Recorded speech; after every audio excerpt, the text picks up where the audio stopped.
Hey, everybody. Welcome back to Manufacturing Talks. I am Jim Vinosky, your host, and it is episode 50. And to celebrate, we've got our first return guest. So we've got Eric Starkman coming on, and he is going to be talking about a variety of things because he is an independent journalist, one of the few truly independent voices out there in the journalism world, one of the few sane voices I ever read, and I recommend you read him too. He and I are going to talk about some of the things he covers that touch on manufacturing, things like energy in the upcoming crisis that we're facing, auto manufacturing, and who knows what else. Stay tuned and you'll find out. Welcome to Manufacturing Talks with Jim Vinosky. Industry has a million cool stories, and Jim talks to the movers and shakers who are making them happen. Let's dive in. EYS Media, your digital media relations agency. Public relations, website design, digital marketing. You get found by the customers and talent who need your solutions. You get media placements in top publications, the best job candidates coming to your website, a digital presence that gets you found by the right people. Call 616-298-8798 to get started today. Welcome back to Manufacturing Talks. Thanks to DYS Media, our sponsor, and just super happy for two things. One is it's episode 50, like I said in the intro, which is something I can't believe, but here we are. And then the other is even bigger, and that is having our first return guest. And that, like I said, is Eric Starkman. So Eric is a former journalist for major Canadian and US outlets. And then he went off and did PR for a while. And now he's back as a journalist, an independent voice, one of my favorites out there. Welcome, Eric. Thanks, Jim. Great to be here. Always a lot of fun. I'm glad to have you back. The show we did before was absolutely one of my favorites, and we've got other cool stuff to talk about. Maybe not such positive stuff, but it's all about manufacturing and stuff folks ought to know. So you have a warning when you have me on, like this guy's Debbie Downer, It's okay.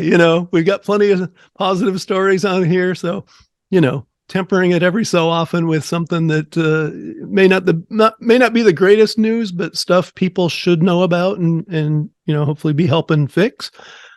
Nothing wrong with that. So we're going to just jump right in. It's been one of my kind of topics on an ongoing basis lately, and that is what I say is the coming energy crisis, because I think a lot of decisions we're making these days are leading us in a horrible path when it comes to reliable and affordable energy. And you had an article called "The Night the Lights Go Out in America," which I thought was right along those lines, a phenomenal piece.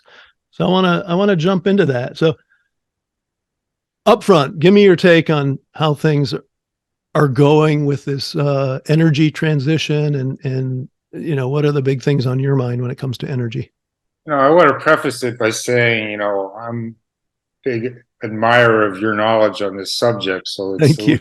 Intimidating talking to somebody who I know is an expert and frankly has helped shape my own thinking.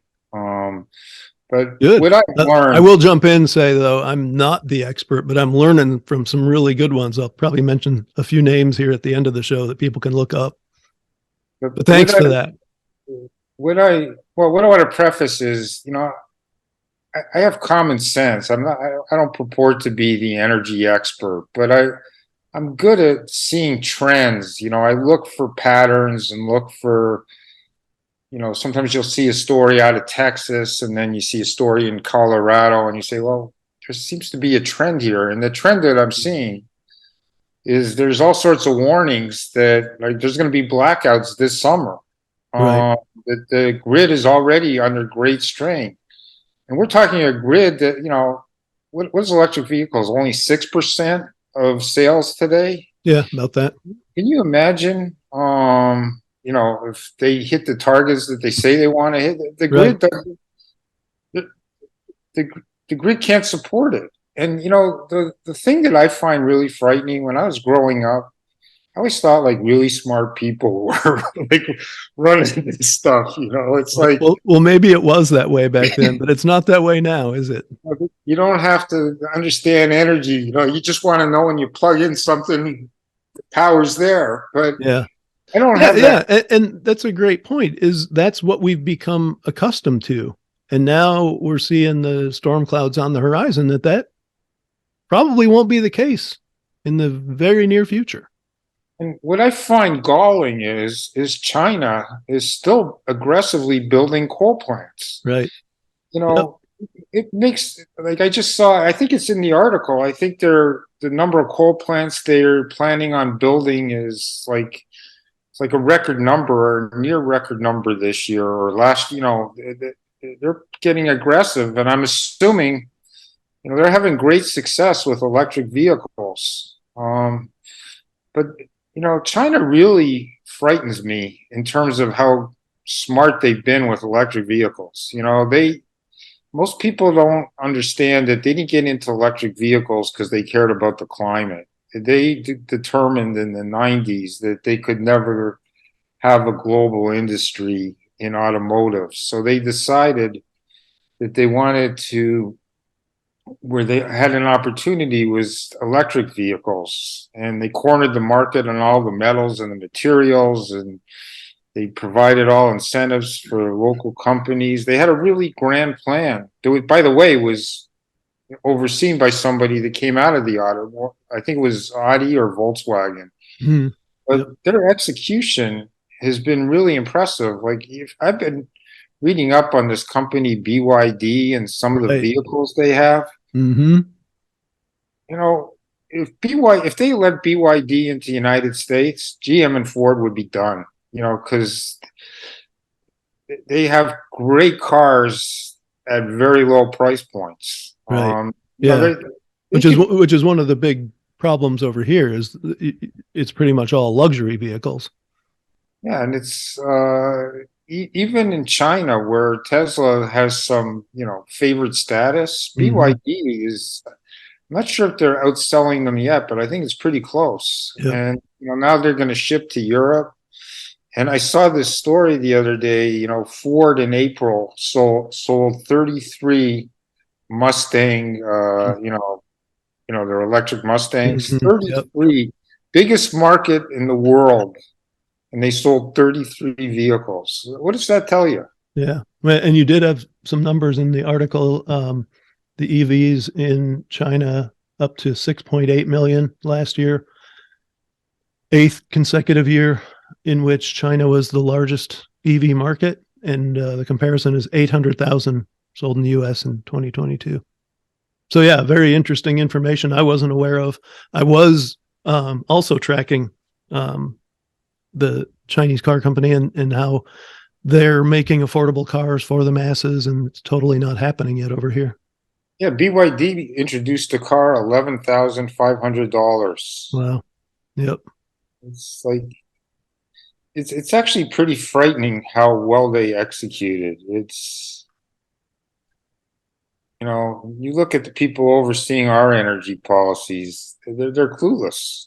And That to me is the scarier thing. I mean, I certainly hate to see our American automakers go down the tubes. They've been obviously over the long haul and their whole lifespan a U.S. manufacturing success story, and it's galling to me as a manufacturing advocate and enthusiast to see things going the way they are. But yeah, if they don't make a good EV, I'm sure someone will, and I can go buy it. But if our grid isn't making enough juice, then I'm out of luck. Doesn't matter, whether China's doing well or anyone else is doing well. They're not bringing it over here.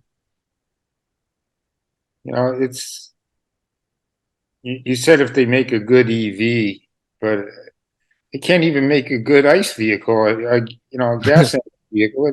Ford has recalled over 100 in 18 months. More than Yeah, we 100. talked about that last time. It's like every time I open LinkedIn and see your name pop up, there's some other recall that you're covering. It's just staggering.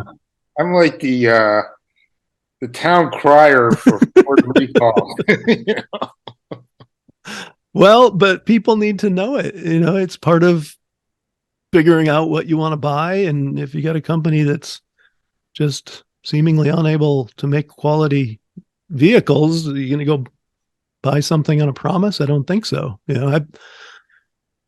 I was an advocate for American cars for the longest time and finally had to give in because of quality, a couple decades ago.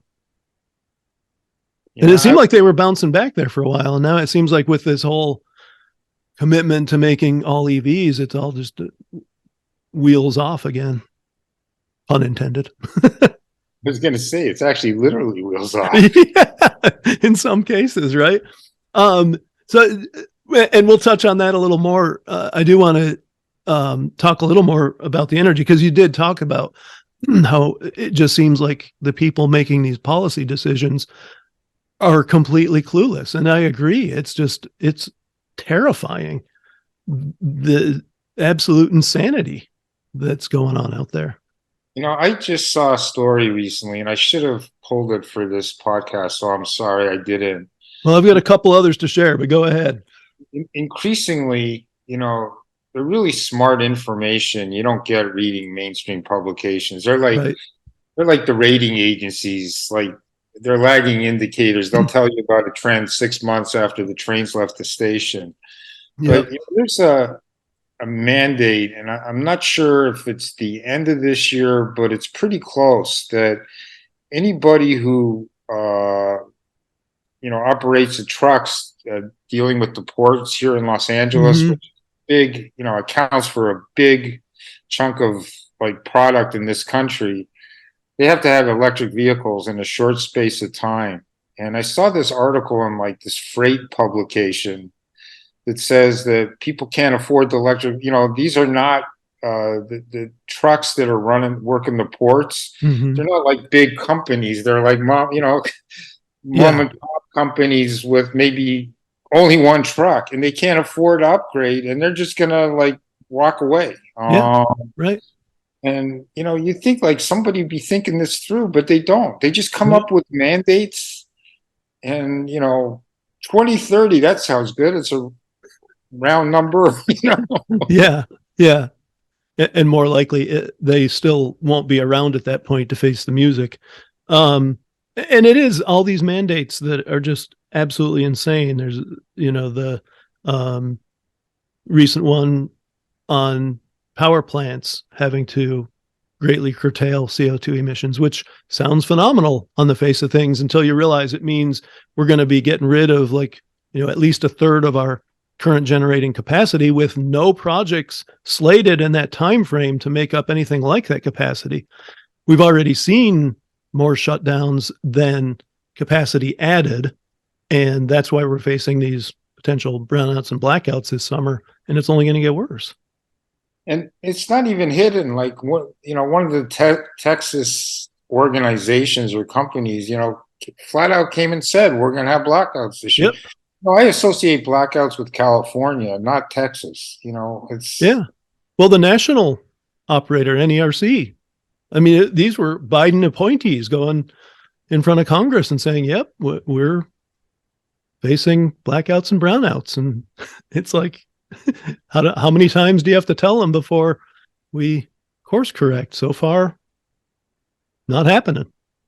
I think that could be the death knell on the progress of EVs. I think American consumers have shown a unbelievable capacity to be exploited and abused. But I think what would push people over the edge are constant blackouts. I think that could be a game changer. I had another discussion similar to this just a couple of weeks ago with Mark Mills from the Manhattan Institute, and he was talking more on the minerals side of things, because that's another whole big problem. Is if we want to electrify everything, we're not going to have near enough minerals to do it. And he ended on a positive note for that very reason. He said, I remain bullish on America, and America is gonna course correct, because it's impossible to do what these policymakers are asking us to do. Yeah, but it's going to be such a mess. Yep. GM and Ford have let go, senior designers to Mm-hmm. make the gas engine cars, and they can't bring these people back on a moment's notice and, get to take things back to where they were. Right. And, Yeah, you're right. Yeah, there will be ugliness. That's for certain. and I think the company, as best I can tell, that doesn't get the coverage it should is Toyota. Mm-hmm. And, Well, they're getting beat up because their leaders have been saying things against the narrative and saying maybe the wholesale push to BEVs isn't the smartest move. So they're on the naughty list right now. yeah, but they're actually, they came out and said they're going to have a battery that has a 900 mile range. Yeah, I saw that. Be interesting to, I mean, if there's someone out there, I believe, saying something like that, it's Toyota. Yeah, and they didn't even say they were against electric vehicles. They Nope. just said you can't go from ICE to, you got to do it gradually. And they wanted to do hybrids, and they want to try other technologies, which they're still doing. Yep. But, you know, And that, I'm glad you said that, because the overarching message here is there's nothing wrong with the idea of cutting emissions. You can argue all day long about global warming and how good or bad it is, how real it is. It's become so politicized, you almost can't get honest discussion anymore. But we do know that we're dumping huge amounts of CO2 into the atmosphere and adding to the increase in atmospheric CO2, which is still, by the way, just over 0.04%. So it's not this enormous cloud of toxic gases that so many environmentalists seem to believe it is, but it is being altered. It went from 0.025 to 0.04, a little north of that in the last 50 years or so. So saying, yeah, we need to scale back and figure out ways not to be dumping so much. Absolutely. You mentioned before we got on your buddy who's a true environmentalist. I see myself as a true environmentalist. I want to do things that will keep the world in good shape, not just for my kids who are now nearing adulthood, but for their kids and their grandkids. But committing economic suicide is not the way to do it.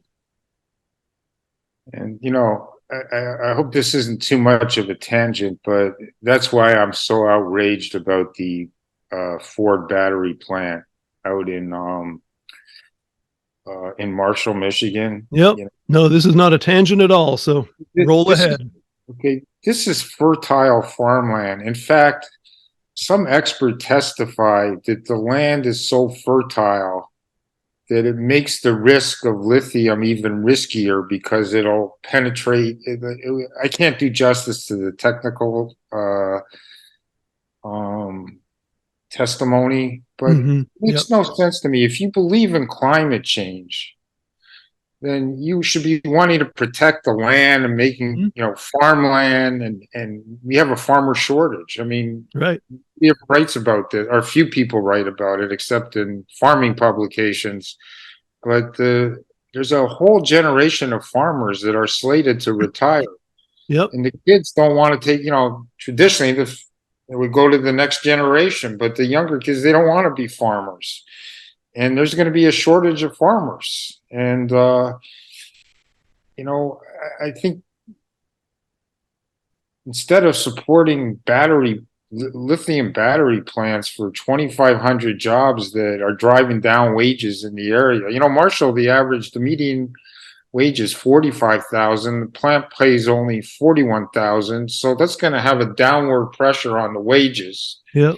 And and it's giving public funds to, our number one geopolitical rival, given close to $1 billion to a Chinese company.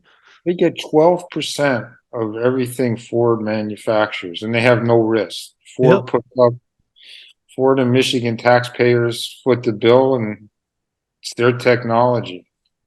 Well, and there's the open question of whether it even comes to fruition the way it's been described, because if you look at what happened on the other side of the lake, when you know, become such a partisan thing, but it was Governor Scott Walker and President Trump who touted the big giant plant over there, You're talking about Foxconn. Wisconsin. Yeah. And yeah, there's a shadow of what they talked about over there, but they built all this infrastructure and spent all this money and took people's homes, and it really just never happened. You know what I've learned reading up on this? Most states, including Michigan, which shouldn't surprise you, but Right. these companies promise jobs, but Yep. there's no follow up to see if they actually created the jobs. And it was the Mackinac. I cited it in one of my recent blogs that they showed that like most promised jobs never Right. materialize. Yeah, In I saw that. fact, The we Mackinac have Center article. yeah, Yep. we have a downward impact on job creation. Instead of Mhm. creating more jobs, they actually curtail jobs. Right. And it's, I saw the same thing when Amazon was trying to get, pull the wool over their eyes in New Right. York State, for the second headquarters. Yep. The, not the inspector general, but the state treasurer, I think it was, came out with a report. They looked at all the promised jobs. Mhm. Same thing as Michigan. None of them had materialized and nobody Mhm. had followed up. It was Yeah. just like, and the companies know that. They Well, say, right. Yeah, there's this long track record of if you don't deliver, there's no consequences. So why not go for the big slosh of government money and you got nothing to worry about? as best I can tell, though, Tennessee and Ohio actually do have a mechanism to see that these jobs materialize and that the contracts actually say, and Virginia as well. Yep. Oh, I read that Amazon might have to return some money because Good. Yeah. they stopped. They had promised all these jobs and they didn't materialize. And there's a real formula that they have to adhere to. And Yeah. My personal philosophy is I don't want government involved in this at all, at any level. If companies got a good business model, let them make it work themselves. They shouldn't need incentives. Now, I know there's that battle to land these big, potentially lucrative plants and operations. But yes, then if you're going to do that, I agree with what you're saying 100%. Write it into the contract and then enforce it if the companies don't deliver. but they don't. And I remember I came across a story. I think it was State Farm. It was some company that had promised they got Michigan incentives, and they didn't deliver. They blamed the pandemic, and the state forgave them. Right. For not creating the jobs. And it's like a little blurb in the paper, and it's like, I think this is a really big deal. Yeah. Yep. So The other thing on the Marshall thing is overwhelmingly the local citizens didn't want the plant. And so our governor ignored them, Ford ignored them. It's just crazy. It's crazy from start to finish. I wish I had the resources to do a whole study on what went on there, because it's part of it's been going on in Michigan for a long time, these secret deals. And I've gotten to know some of these people, and they're really nice people, a lot of elderly people, that, they chose to live in a rural area, and, one person sends me pictures all the time of their dog hiking in the woods. I mean, it really meant something to them. And all of a sudden they're getting this battery plant that they don't want. It was really something that they streamed the city council meeting that people, where it was, they had a vote on it. Yep. And the city council, like, they were smart. They thought we better not cut these people off. So it ran till 1 o'clock in the morning. Mm-hmm. And I think they have enough votes.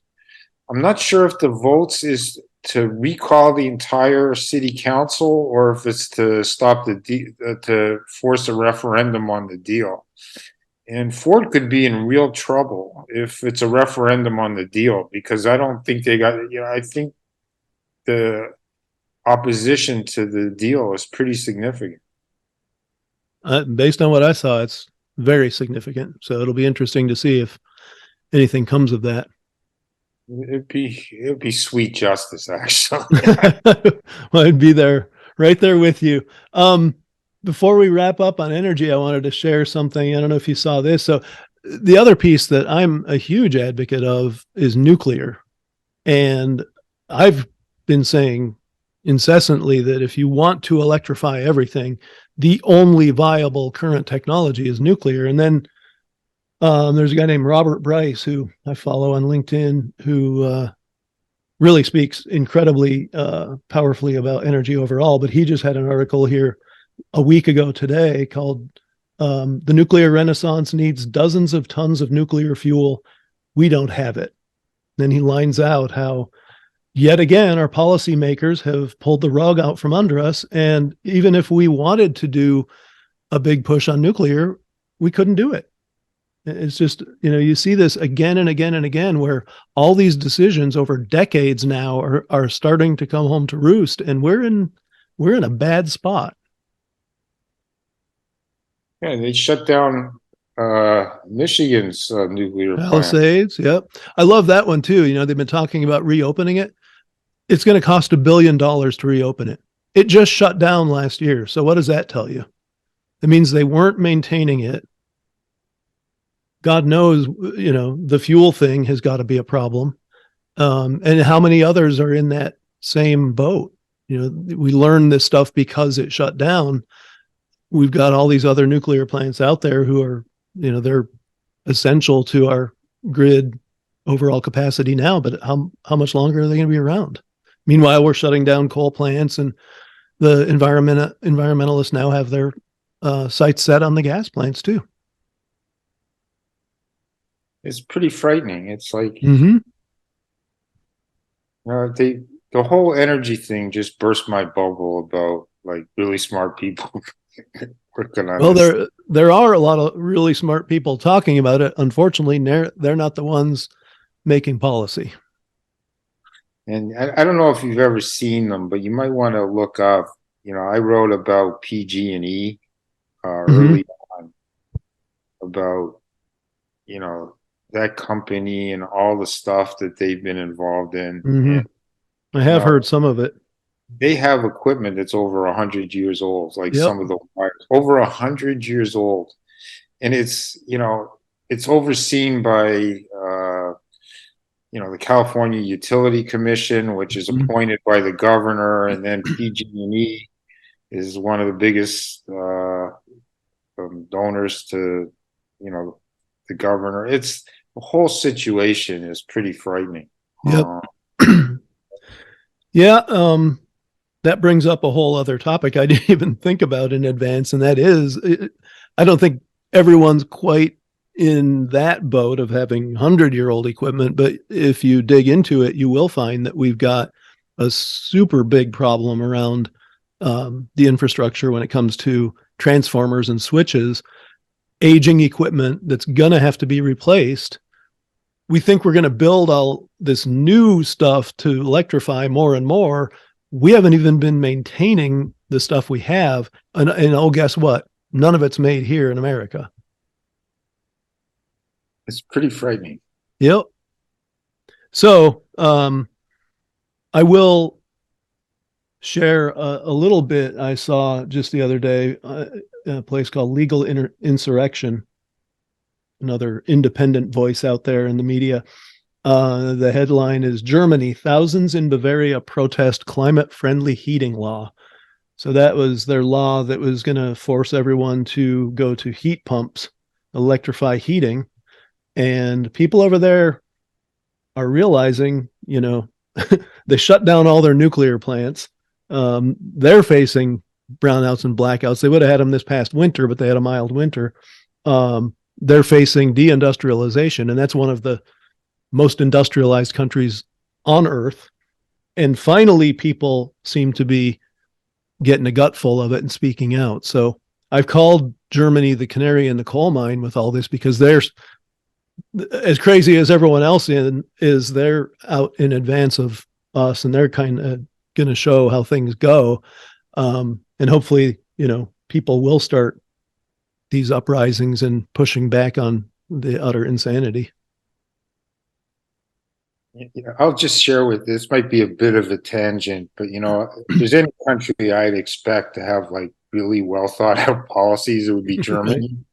And this is actually a tipping point for me, that maybe I shouldn't just defer on electric vehicles. So this has happened, with that forget the name of the ship, but they put like 4,000 German vehicles. I think there were Porsches. What is the other big brand in Germany? VW. There's one other one too, and Audi. Yeah, Audis, Yep. and there were like 4,000 vehicles. They weren't all electric vehicles, Right. but they put them all on, and there was a fire. Now no one's been able to say for certain it was the electric vehicle that caught fire, but to put out an electric vehicle fire, you need special like foam. There's equipment that you use. There's got to be, and nobody thought about it. Like there was a fire, the electric vehicles did get, it spread, and nobody thought like maybe we should have equipment to put out a fire. Yeah, yeah. If these things actually catch, the ship sank, and it's like, how did nobody think of that? It's like, it was unbelievable to me. And, it's scary, the situation. It's like luxuries that we've taken granted for all our lives. Like when you turn on you flick a switch, the lights go on. That's a generation is going to grow up learning not to expect that. Yeah, and it'll be interesting to see if there's any realization by that generation or two before who've had that luxury, completely kept themselves in ignorance of why and how they've had that luxury, and they're busy tearing it down. Now their kids are going to find, you flip the switch, might come on, might not. Will there be any realization that, geez, we were kind of in the wrong on that? Here's based on recent history, I'd say no, but we'll see. Here's something I learned reading up on crypto. Nobody talks about it, but when there's an energy failure, like particularly one that's prolonged, that wreaks havoc in the system. Oh, yes. And I can't do justice to it, but it doesn't, like, once the power comes up, everything doesn't self-correct. It creates a whole bunch of other problems. Could you imagine when we have electronic currencies and like power failures, and it's gonna be pretty frightening. Well, and in my world, in manufacturing, I've been banging this drum for months as well, and that is, our business model relies on affordable and reliable energy. And if we don't have that going forward, there's going to be a lot of manufacturers that don't make it, first of all, or, they wind up just like they did when regulations came along and made it unaffordable to do things like make steel in America. And we lost a big chunk of that business to China and other countries. So you're going to just see another round of deindustrialization in America. But then the ones that do remain, that point you just made is spot on. And think about, we've got much more advanced manufacturing systems these days that rely on computers, and they rely on digital technology. And when the power goes off, just like your computer can crap out if you have the power surge and power shut off, whole systems in the manufacturing world can go awry. And where does that leave you? You don't just turn a manufacturing plant off and turn it back on and everything's copacetic. That's not the way it works. So I think there's going to be a lot of education as this kind of stuff comes along on the knock-on effects that we're not foreseeing. And then there's the cybersecurity risk. Right. Yep. What I've been reading up on that, And one thing I've learned is that, the people who really know about cybersecurity know what needs to be done, but companies don't want to pay for it. Like, Yep. it's always fascinating to me whenever there's a hack or a breach. I go to the technical trades and they already know what the problem was. They knew it. Yep. There was a patch. They didn't update the patch, and it's like it's known what needs to be done, but nobody wants to spend the money. Everybody thinks, they're not going to target me. And what's happening in healthcare? There was a hospital that just shut down. Like they were so damaged that they had to shut the hospital down. But something like 80% of all hospitals have already had at least one breach, and they don't want to spend the money. I once a cybersecurity expert told me that it's well known in the cybersecurity space that China's already got 80% of the medical information of every American. Like 80% of Americans, they already have all their medical information in charts, which I find fascinating. Yeah, not terribly surprising though, is it? Nope. Well, yeah. So I'm going to go back to my buddy Mark Mills' sentiment and say things are looking dire now, but I do see a lot more voices speaking out about this. I'm certainly going to keep banging the drum. People are getting educated that, we can have the best of intentions, but if you move forward into technologies that aren't proven, making big changes without actually having a plan, that those things can go not so well for you. So hopefully we get out in front of this. So let's wrap up on the energy front. Before we finish up entirely, I wanted to ask you the latest on the automotive world. So you mentioned, there's the continuing news about recalls. What else is big out there from your perspective? Well, I think the biggest announcement of late was opening up the Tesla superchargers to Ford and GM. And we were talking about this before the show. Yep. And you said you've confirmed it with Ford. Like both Ford and GM say their customers are going to have access to more than 12,000 chargers. Right. I was just reading this Politico article that says that Tesla has over 19,000 fast chargers. Now, the way this has been covered is that, I think the average person would think, hey, if I buy a Ford, I have access to the Tesla charging network. Right. And if that's not the case, and it's only maybe 2/3 of the network, I think a lot of people are going to be very angry because that's a big difference. And from what I've read, and I wrote a blog about this, it's not that simple. It's not just the adapter. They have to, in order for the Ford F-150 to charge, they need a longer cord. The way, the chargers are set up, you have to back in and the port, Tesla's really smart. I mean, they say they wanted a shorter cord. Obviously, they save money. So right. Yes.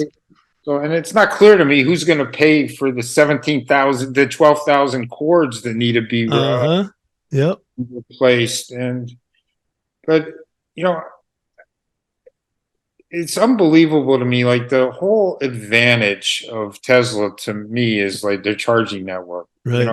To me, if you're going to buy an electric vehicle, that's the only show in town, especially in California. And they've done an amazing job. The person responsible for the charging network, that's the person they should steal to run Ford. Right. Yep. They actually know what they're doing. But I see so many advantages that nobody's talked about. They say it's a win-win. I see it as just a win for Elon Musk. If it's only 12,000, it's not the whole network. He gets over $1 billion, I think, in federal funds. Yep. and it just shows you how like the government doesn't think things through. Nope. They're spending all this money to build a rival charging network. And, now GM and Ford said, no, we want to support Tesla's network. So Yep. what's going to happen to the billion? No, it's more than a billion. I think it's 1.7 billion. I forget how much they're spending. The numbers are just so astronomical. Oh, right. Yeah. Billion And- here, billion there. and- Big deal. But, he's cutting the price, I always thought of Tesla as like the Apple of electric vehicles, but I think it's more the Microsoft of electric vehicles. It's just a mass produced car. They've reduced their prices 6 times already. And I don't get that. Even if I was Warren Buffett, if I paid $50,000 for a car and then I found out that same car was going for 46,000, Yeah. I'd be saying, I want the 4,000 differential. Right.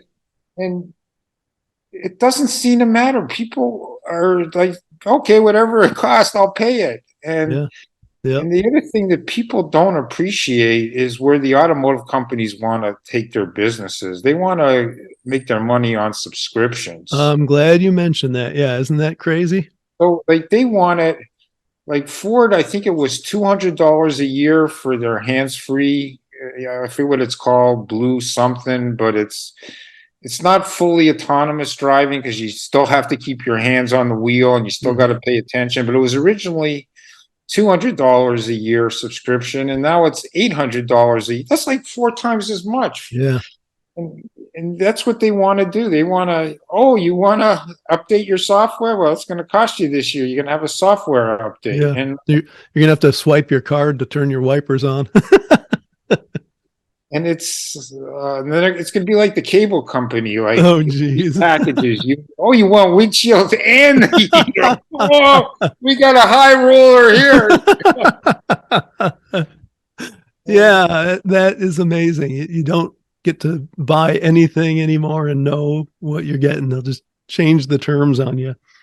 Crazy stuff.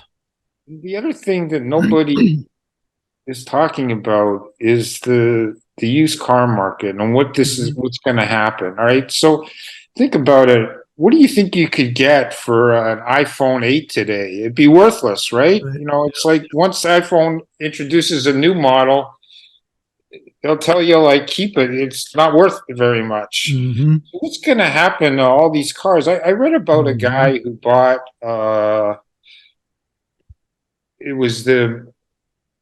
was it the F-150 or the Ford? It was one of the electric vehicles, and I think it was the F-150, and he didn't like it, and he wanted to trade it in, and he paid something like 80, and the dealer wanted to give him 60,000 or something like that, and he was able to sell it, without much of a loss when he sold it like privately. But that's because there's a shortage of these vehicles. What's going to happen when, and that's how they're always saying, we can't keep up with demand. They can't make that many. Right. Yeah. Right. Not being entirely clear where the bottleneck is. Right. And sometimes they like shut down the plant. They have all these excuses now. We're having some parts issue, chip issues and things, and that's how I saw my favorite mechanic, that guy Scotty Kilmer. Yep. He did a segment on that about how they make it look like demand is so really high, but it's really not that high. They just don't make that many vehicles, and then they say, look at that, everybody, we can't sell them fast enough. Yep. So well, there's certainly plenty to pay attention to on the subjects of energy and cars and where they come together on EVs. So, time to wrap up. Anything final thoughts before we sign off here, Eric? It's always a delight talking to you. I hope your audience knows to follow you on LinkedIn. I learn an incredible. You've got a very, very smart audience, and wow, thank you. Hope they don't get big heads. Like if somebody tells me that they follow you, it's like, all right, I already know they're a pretty smart guy, but your insights are really, spot on. But I love how you're not afraid to speak up. I've seen you like some guy, and to me that takes courage. And I gotta compliment John. Some guy writes something and he's got like 10,000 likes and insights, and you go in and say, "Well, actually, you're wrong." Yeah, I probably need to work on diplomacy a little, but yeah, I don't think being you dumb do. enough to speak up, I've got that going. I think your stuff is great. Love Well, same talking here, to you. Eric. Definitely, folks out there, follow Eric on LinkedIn. Go to Starkman Approved. That's where his blog is. Sign up for that. I get his email, so just in case they, stifle it on LinkedIn, because they never do that, right? I make sure I don't miss anything, because you definitely want to catch everything Eric's writing about. It's all important stuff.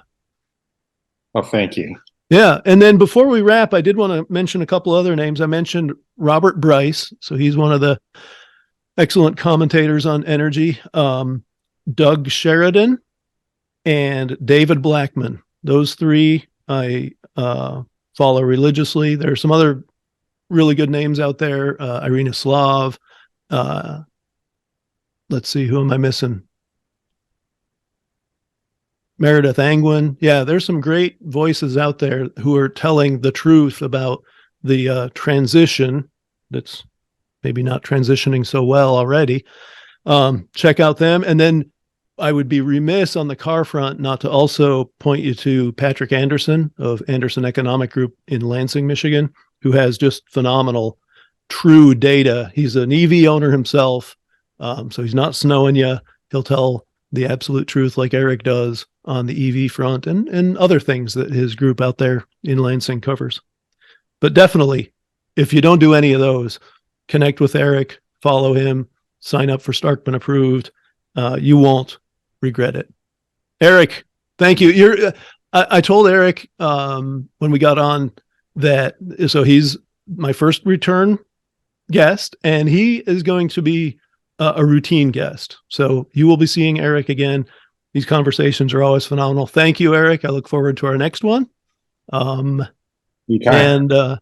yeah, I appreciate you being on for episode 50. It's an honor. All right. And thank you guys, all of you out there, for tuning in. They're here every Tuesday.